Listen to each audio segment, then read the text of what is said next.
Welcome to another spicy episode of Minority Opinions Podcast. Today is your flaming lead host, Ricardo, and our other flaming co-host. Hi, I'm Peter Kavinsky. Oh, okay. See, Hito and I have watched very different IPs recently. Me on more on the artsy, like French, like, oh, look at this artsy image of a waterfall. And Hito loves his Netflix originals because he supports the arts, like all we both do. Just in different areas of baseball, that's a bad comparison. He likes different sports in the same league. That's a horrible comparison. It's like we're into the same sport, but we go for different teams at different points of our lives. That's the better comparison. Sure. When he gets boba, I get coffee. They're both drinks. We like chatting at the cafe, but we have different drinks because we have different tastes. Sure. Yes, sir. But Hito, how you doing on this spicy episode of Minority Opinions Podcast? I'm doing good. I'm a little pissed. I'm a little stressed out. That's why you are in charge of this episode, because I just didn't feel like doing it. Yes, sir. But I'm okay.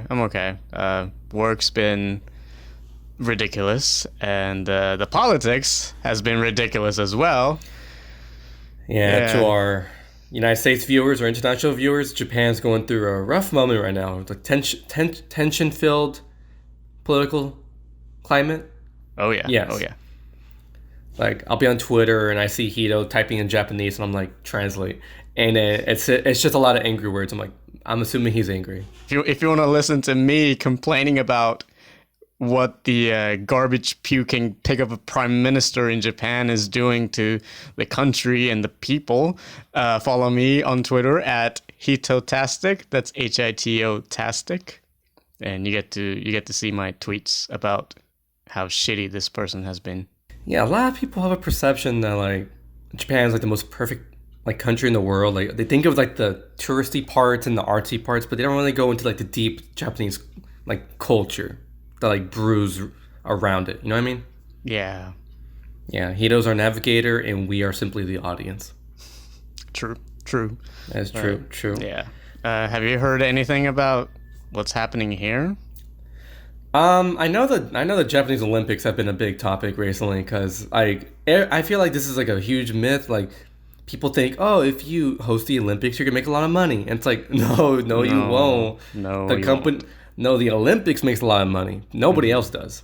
Yeah. Like, yeah, maybe local shops will have like more business than usual, but then you gotta think about congestion, trash, like just the amount of resources burned, like people around the area, like gentrification, like that goes up into play when you build a stadium. Recently, I think it was like a day ago, I just saw this tweet put out by a mayor of London. Yes. Yeah, he's like, hey, we can host the Olympics in London. And I was like, thank you. Please do that, because this is a bad idea. Hosting Olympics right now in Tokyo. I mean, Tokyo is a small place. Yeah. In general. And everybody, well, not everybody, aside from the hardcore right-wingers who just suck off Prime Minister's Schwanz, everybody was saying, like, this is a really bad idea. Like, you want to invite millions of people in this tiny-ass city and hold, like, the biggest sports event in the world? What are you thinking? Like, most people just were not on board with it, but hey, this dunderheaded asshole decided, but our economy is in, like, total shit. This is the only way we can bump up our GDP. It's like, no, homie, no. Like, I'm pretty sure, like, almost, like, when people think, oh, they're gonna build a stadium, and then I'm gonna sound like such a right winger, but it's gonna be like, who pays for that? And surprise, it's the citizens. It's not any other foreign. It's not any grants. It's not any, mysterious funds. They get the money of the people into Japan Instead of investing like in water, infrastructure, jobs, the economy, they put it into the stadium, which goes back into corporations like Adidas, Nike, the companies that built the actual like stadium, which they're outsourcing stuff. So none of that money is going to Japan. Maybe like local stuff, but that's not even helping at the most. Yeah, and now with the coronavirus outbreak, Yeah, that's a bit scary. That's a legit good reason to move it to London. really bad idea. This sounds like the premise to Contagion. Like this legit is the premise. Yeah, yes, exactly. Contagion, a great movie. I love that movie. Apparently the most accurate representation of a disease gone wild. Yep.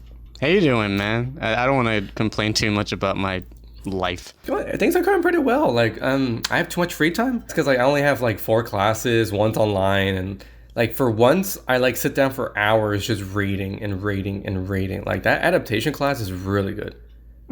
Like we're almost finishing reading a book about adaptation, and like I'm learning so much about like how to adapt a book, what are some of the methods, some limitations from a play versus a remake of an old movie versus a novel.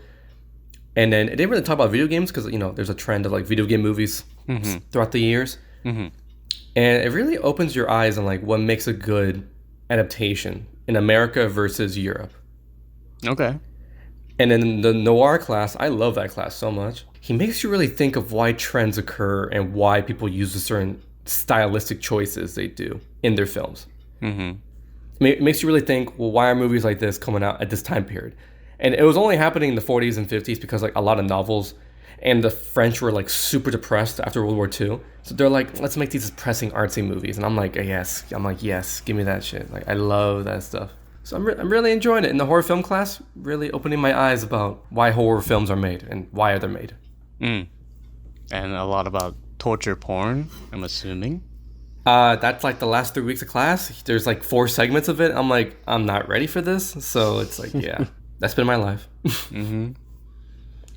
Yeah, but like, I don't know. Sometimes I just want to sit down and, write a letter to my mom, Aww.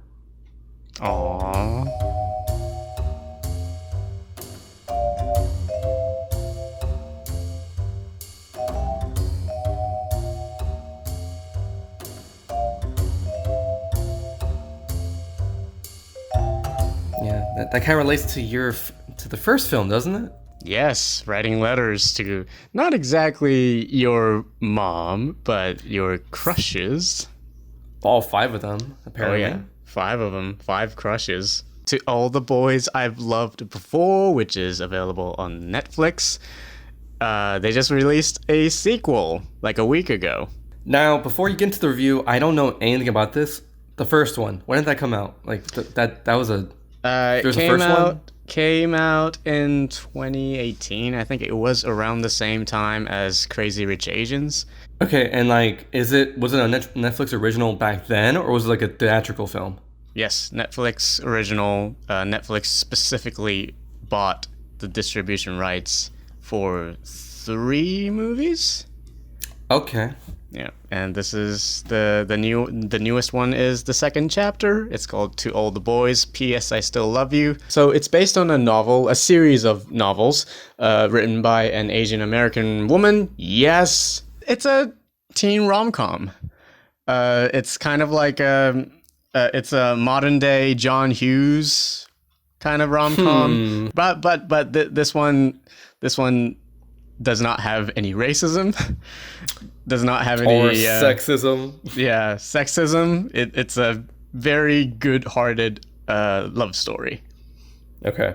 So, I know we mentioned letters earlier, but, like, what's the premise of this film? Like, what's the main... Like, what's the action that starts the film?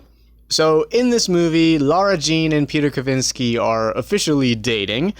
She's trying to figure out how to do this girlfriend stuff. This is her first time being in a relationship, and she's both excited and a little worried. But when one of her crushes from grade 7 comes back, things become a little more complicated. I thought this movie was so goddamn cute. I had a smile on my face pretty much all the way through. I just love these characters. I think they are charming and very relatable. Lana Condor and Noor Centineo have great chemistry with each other. You totally buy their relationship, and there are so many adorable moments between them that will make you swoon. And Jordan Fisher, who plays John Ambrose, is very, very charming. One of the things I love about these movies is Lara Jean's relationships with the people around her. I love her family dynamic. I think she and her sister have great back and forth. I also love the banters between her friends at school. And just all of these characters feel very real to me. And I think that's what makes it work. There are a couple of new characters, John Ambrose being one of them, but there's this character named Stormy, played by Holland Taylor, and she is absolutely hilarious. There is this scene where she gives Lara Jean a tour of her retirement home, and she takes her to this room where people are knitting, and she says, why you would form a club to do an activity you can do alone is beyond me. And there are so many lines like this, a couple of like really snarky, really salty lines like this that made me laugh really hard.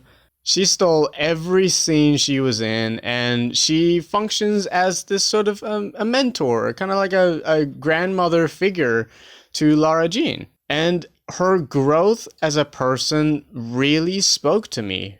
In this movie, she has to accept the fact that Peter and her ex-girlfriend, who happens to be one of like her closest friends from childhood, have a history together and will always be that way. And I think that's something that anyone can relate to. Certainly I did. All you romantics out there, watch this movie. It's really cute, and I'm just pumped for the third one, which should drop next Valentine's Day.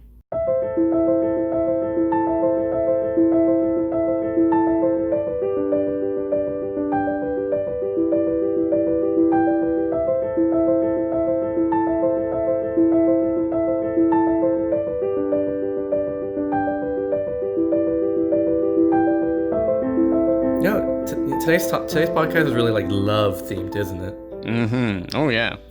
Like a fiery passion of love and commitment. Sometimes it ends up in commitment. Sometimes it ends up in tragedy. This should have been our Valentine's Day episode, honestly. Yeah, it should have been. Yeah, I mean, we'll do February is all about love, and it's Black History Month too. Mm-hmm. So a bunch of love all everywhere. Mm-hmm. And this one is a special one. It's a lesbian love story. Woohoo! Whoa! We need more lesbian films out there. Yes. But today we are gonna go. I am gonna go into Celine Sciamma's film "Portrait of a Lady on Fire." It won Best Original Screenplay at Cannes Film Festival. So that shows a lot about it because Parasite won the Grand Palme d'Or. Is that what it's called? Yeah, Palme d'Or. Palme d'Or. So then if this kind of film wins Best Original Screenplay, it has to mean something huge, right? Mm-hmm. So I saw it on Valentine's Day last week. A lot of old couples and a lot of lesbian couples, the former one, that shocked me more. I saw a lot of couples. I was like, really? Y'all interested in this? I'm like, that's interesting. So Portrait of a Lady on Fire. It's about this artist who was hired by a very rich family somewhere who they own an island, like they legit own an island in the Britannics, like England, something like that. Mm-hmm. And this artist named Marianne, very well versed artist. She's a teacher. She's hired to secretly paint a painting for a woman named Helios. Her name's French. I don't know how to pronounce it. And she's about to be married off to a guy in England, and they need to send a portrait to the guy to show how beautiful she is. But the thing is, Helios is like, I don't want to pose for a painting. So the mom of Helios is like, I need you to paint her without letting her know you're painting her. Okay. So that's basically the premise of the movie. But then, as the time goes on, these two begin to start to build a relationship, and they begin to have a very Hitchcockian type of romance. Interesting. Yeah, even for the first 25 minutes to half an hour, you don't see Helios. You don't see her at all. Marion, which is our narrator, slash like protagonist. She you see her the entire time. In the first scene, there's a part where like her art supplies fall in the ocean because they have to take a boat. She like swan dives into the ocean, grabs it, and swims back to the boat. And you're like, okay, tough cookie. No dialogue spoken, a lot of action. This movie relies a lot on action and like visual cues. Like, hey, this person wants to do this. And at the part where Helios, she is revealed, for like a good 45 seconds, it's like a lot. It's like a tracking shot of the back of her head. It's a long take. It's just the back of her head. And at one point, you're like, show me the face, show me the face, show me the face. She turns around, and you're like, there she is. This film, it relies a lot on stares and beautiful like blocking. Okay. Because like kind of like there's a film where it's kind of like Call Me by Your Name in a sense. A lot of visual cues from like it feels like it was filmed by like Luca Guadagnino. Our guy's last name. Guadagnino. It has the same ambience and like suspense as Call Me by Your Name did. Because a lot of it is, oh God, how do I tell the other person I like them? And it does a really good job. Like there's only two plots to the film. There's an A plot, B plot. B plot is a bit interesting. A plot is just Marion and Helios. She's trying to paint her picture. At the same time, she's developing feelings for her. In the subplot, there's a maid named Sophie. She's having some problems with a former lover that's present in the film. And there's only 4 women in the movie the entire time. And it's hilarious because the first time I saw a man on the screen, I was like, get the hell out of here. I was like, get out of here. Get out of here. I don't know what, the entire audience, when a man came on screen, we were all just like, filthy man. Like, but I was like, why did I feel that way though? It's because it's a very woman-centric film, and there's a lot of long takes where you only focus on the women and what they're saying. Like, and it's clear, I don't know why, the wardrobe, I listened to an interview with Sciamma, and she said like the wardrobe, she didn't really care about the wardrobe, but it works so well because like Marion, main character, she dresses in all green, like her dress. No, sorry, not all green. All it's kind of like a clay, like a terracotta color, and then Helios wears like a green color, and like they contrast on screen, and like the background's like a aqua blue, and it really captures your eyes, and you're always fixated on them the entire time. And shot in mostly like wide shots the entire time, so you see the entire landscape. This is a really well shot film. Like, oh my God. If you pause this movie at any moment, it could legit be a painting. Yeah. That is some good shit. That is some good shit. Unfortunately, this film, I feel like it got pushed aside because it did come out in December in France, but it didn't come out into the United States until February 14th. So I feel like it just missed like the Oscar award show season, so it didn't get as much love as it deserved. Yeah, I think for Best International Film, everyone was speculating that France was going to submit this movie, but they decided to go with Les Miserables, not the musical, but like with the same title. Yeah, and I think that really hurt the chances of winning Best International Feature. Because I feel like Portrait, everyone, like even like the director, like Sciamma, she was saying like in like Europe, this movie was a huge hit. Because like they were just like, they love the stories about like they like the deftness of the stories. Like, oh, what is that supposed to mean? How is this? Because it does take place in like 18th century, 19th century. Like, just by seeing them use candles, I was like, okay, we're in that time period. Like a lot of Europeans were a big fan, like, because she said this film is supposed to take place during the Enlightenment period, like right after it. Okay. And it's supposed to be like a reflection of Europe's viewpoint changing on like lesbian relationships and like how women play roles and like the artistic world in a sense. Like there are a lot of commentary about like, well, women do this, or this painting was put under my father's name because I wanted to be involved. A lot of revolutionary ideas are like that, are sprinkled in the film. Now, I will say that there's only one aspect of the film I do question, and I feel like it didn't ruin it. I'm not saying it ruined it. I feel like it's a bit questionable. I feel like the A plot got resolved a bit quickly. Remind me what the A plot is about. A plot is Marion needs to paint a portrait of Helios. Okay. Because it felt like two separate films. Like it felt like oh, first movie is about this, and it or second half is first half is about this, second half is about this, and this movie is like exactly like 2 hours long, and it feels like right in the middle. It's exactly where they do the cut point. Like okay, it feels like two separate episodes, if that makes sense. Okay. All right. Which isn't a bad thing. I just think I don't know how it works as an overall story. It could, depending how you watch the film, it could ruin the pace for you, depending how you're expecting the film to go. But everything else really makes up for it. Like I'm telling you, this is probably one of the best shot films in like of the year so far. And the lighting felt very like apparently like I thought it was natural lighting the entire time, but then like Tsukiyama was like, oh no, we use a lot of natural artificial lighting. I was like, really? Like so much of it looks literally real. Like it looks like they shot it at noon, and she's like, oh yeah, no, most of it was artificial. I was like, how do you make this artificial? Like I don't get it. Like, but other than like the A plot and like the beats it decided to use in that story, I think this is a really good film. I honestly think it's I personally love it. I if people don't like it because they think it's very slow and not as it doesn't pay off as well as other films, I get it. It's a very European film, I get it. But if you're into the films like this, I feel like it's really well made. I really appreciate it. How are the performances? Oh my god, I don't know why. I love stories where like there's always like a tension of like, should I do it or should I not do it? And then when the main character Marion, like she's played by Noemi Merlant, there's like you could always tell on screen when it like her neck is like slightly twitching inward. You're like, go for the kiss, go for the kiss, go for the kiss, and then she turns around and walks away. I'm like, god damn it!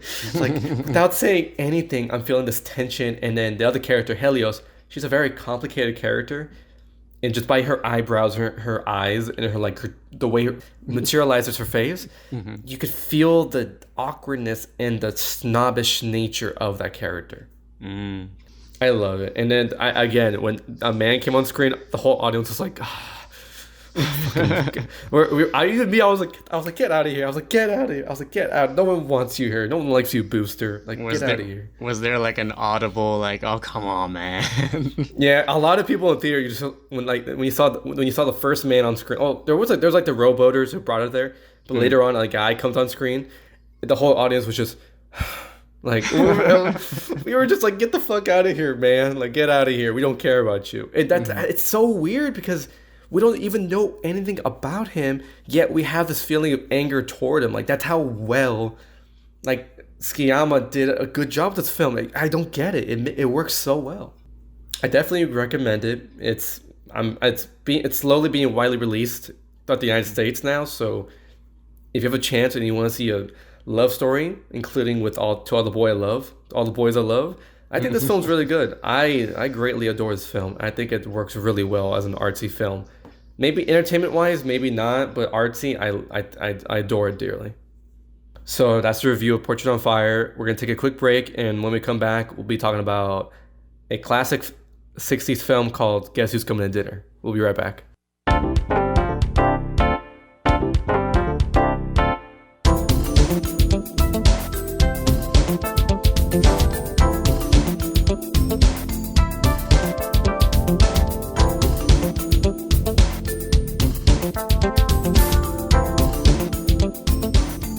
And we're back from our break.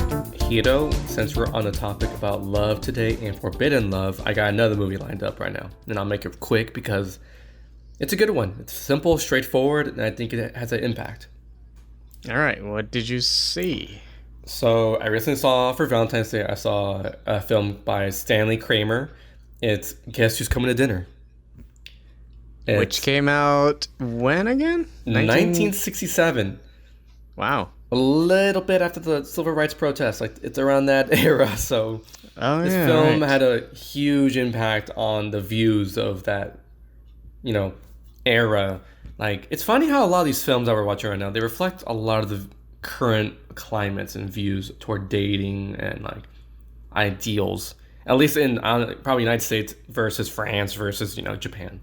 Sidney Poitier and Spencer Tracy, they're a couple that met in Hawaii and have decided, and they've been dating for a bit, and they decided to get married. So they come back to the white girl's home in San Francisco, of all places, to tell her mom we're getting married. But the mom and dad don't know that, it's a black man. And it's a movie about interracial dating. Mm-hmm.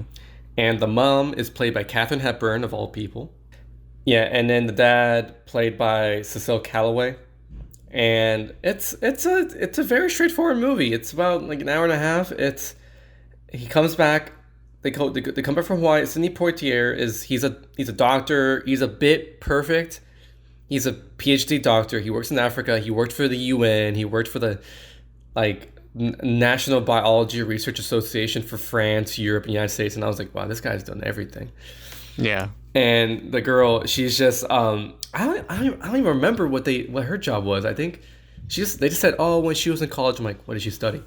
Like, they wanted to make it a big deal that this couple is, associate, they're rich, not rich, but they have money, they're smart, so they know what they're doing. And most of the film it's just Sidney Poitier saying, listen, we want to get married. If both of you don't want to give us the blessings to get married, I'll stop the marriage. And the same thing happens to his parents, who are, both black. They're like, Mom and Pop, if you don't want us to get married, please tell me. I think it's a pretty solid film. It's very theatrical.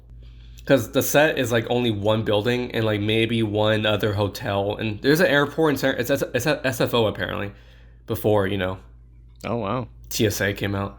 And yeah, I don't like the TSA. And it reflects a lot about the attitudes and the feelings about interracial dating. Like, a lot of this movie is still relevant today, I'd say.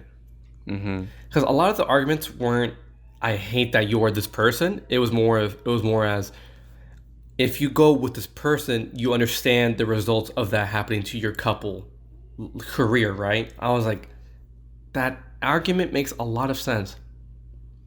Like, because the dad isn't like bigoted in any way.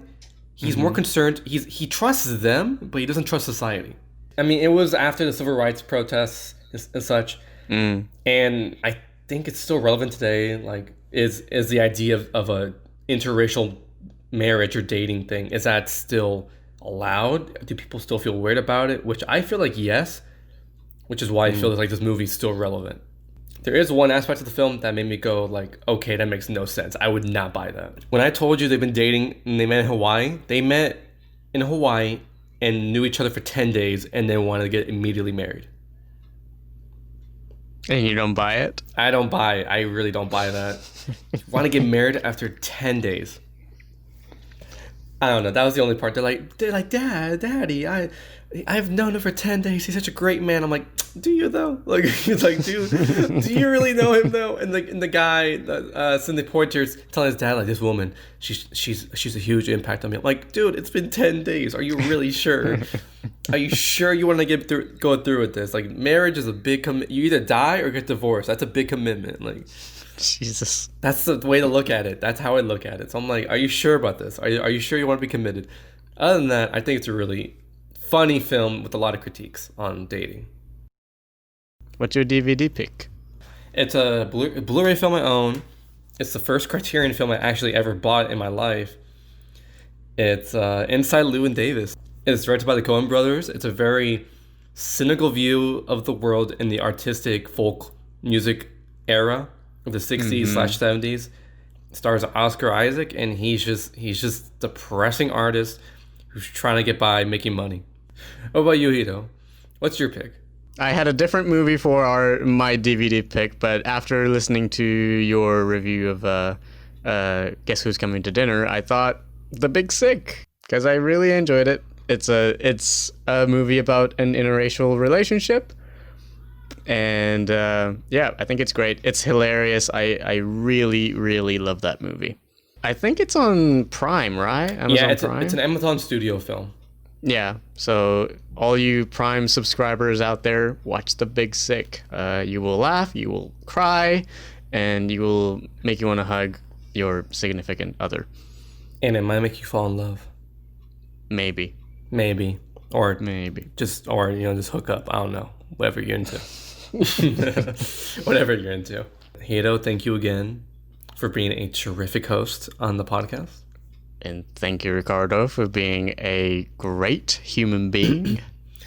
And thank you to our audiences who are consistently listening to us, and people who, spread the word and say, you know what, I'm going to check out the episode. It all helps. Yeah. You could follow us on Minority Opinions Pod on Instagram, and Hiro, what's on Twitter? You can follow us at Minority O Pod. Sign up to our Patreon page. Yes, it's live. It's up and running. It's live, yes. You can pay as little as $1 and you can listen to the latest episode a couple days earlier than most other people.